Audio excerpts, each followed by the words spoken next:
பேசுகிறேன். எப்படி இருக்கீங்க? நல்லா இருக்கீங்களா? இன்றைக்கி நான் வந்து குடமிளகா நடக்கல்லையும் வச்சு நான் ஒரு கிரேவி செய்ய போகிறேன். இது வந்து சப்பாத்தி, பூரி, தோசை எல்லாத்துக்குமே நல்லாயிருக்கும். நான் எப்படி செய்கிறேன்னு உங்களுக்கு செஞ்சு காமிக்கிறேன். ஃபஸ்ட் டைம் வீடியோ பார்க்குறவங்க வந்து சப்ஸ்கிரைப் பண்ணிக்கங்க. பக்கத்தில் இருக்க பெல் பட்டனை கிளிக் பண்ணிங்கன்னா நான் போடுற வீடியோலாம் உங்களுக்கு உடனுக்குடன் வரும். வாங்க வீடியோக்குள்ளே போகலாம். ஒரு கடாய் அடுப்பில் வச்சுருக்கேன். இதில் வந்து ஆயில் விட்டுக்கலாங்க. 1.5 டேபிள் ஸ்பூன் ஆயில் விட்டுக்கலாம். எண்ணெய் நல்லா காயிட்டோம். எண்ணெய் நல்லா காஞ்சிடுச்சுங்க. கடுகு ஒரு ஸ்பூனு, உளுத்தம்பருப்பு ஒரு ஸ்பூனுங்க. அது நல்லா செவக்கட்டும். பெரிய வெங்காயம் பொருசாக நறுக்கியிருக்குங்க, அது இதில் ஆட் பண்ணிக்கலாம். கொஞ்சம் கருவேப்பிலை சேர்த்து நல்லா வதக்கிக்கலாங்க. வெங்காயம் நல்லா வதங்கிடுச்சுங்க. தக்காளி வந்து இதை கட் பண்ணி வச்சுட்டு இதை இதோட சேர்த்துக்கலாம்.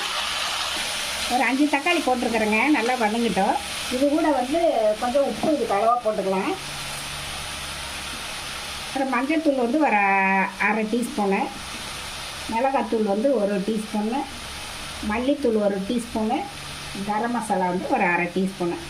இதெல்லாம் சேர்த்து நல்லா தக்காளி வதங்கிட்டுங்க. குடமிளகா சீக்கிரம் வெந்துடும். அதனால் அது இது கொஞ்சம் நல்லா தக்காளி வதங்கினதுக்கப்புறம் நம்ம குடமிளகாய் ஆட் பண்ணிக்கலாம். பாருங்க, தக்காளி நல்லா அந்த மாதிரி வதங்கிருச்சு. நம்ம வந்து குடமிளகா 2 பெருசாக அது மாதிரி சைஸில் கட் பண்ணியிருக்கேன். இதோட சேர்த்துக்கலாம். சேர்த்துட்டு ஒரு 2-3 நிமிஷம் இருந்ததுன்னா போதுங்க. அது அப்படியே இதில் வெந்துக்கிட்டு இருக்கட்டும். பாருங்கள், நல்லா கொஞ்சம் கெட்டியாக இருக்கனால கொஞ்சம் தண்ணி ஊற்றிக்கலாம். அப்போ தான் சப்பாத்திக்கெலாம் தொட்டு திங்கிறதுக்கு நல்லாயிருக்கும். ஒரு 5 நிமிஷம் இருக்கட்டுங்க. அப்படியே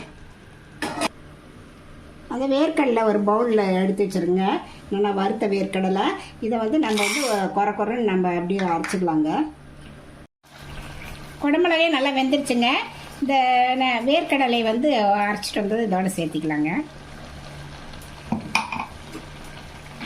சேர்த்து ஒரு நிமிஷம் இருந்தால் போதுங்க. அப்படி ஒரு பட்டு விட்றேன். பாருங்கள், ரெடி ஆயிடுச்சுங்க. இது வந்து நம்ம மல்லித்தலை போட்டு இறக்கிடலாங்க. பாருங்க எப்படி இருக்குன்னு. இது வந்து சப்பாத்தி, தோசை எல்லாத்துக்குமே ரொம்ப நல்லாயிருக்கும்.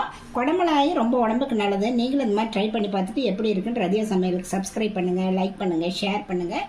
அடுத்த வீடியோவில் வேறு ரெசிபியோட சந்திக்கிறேன். வணக்கம்.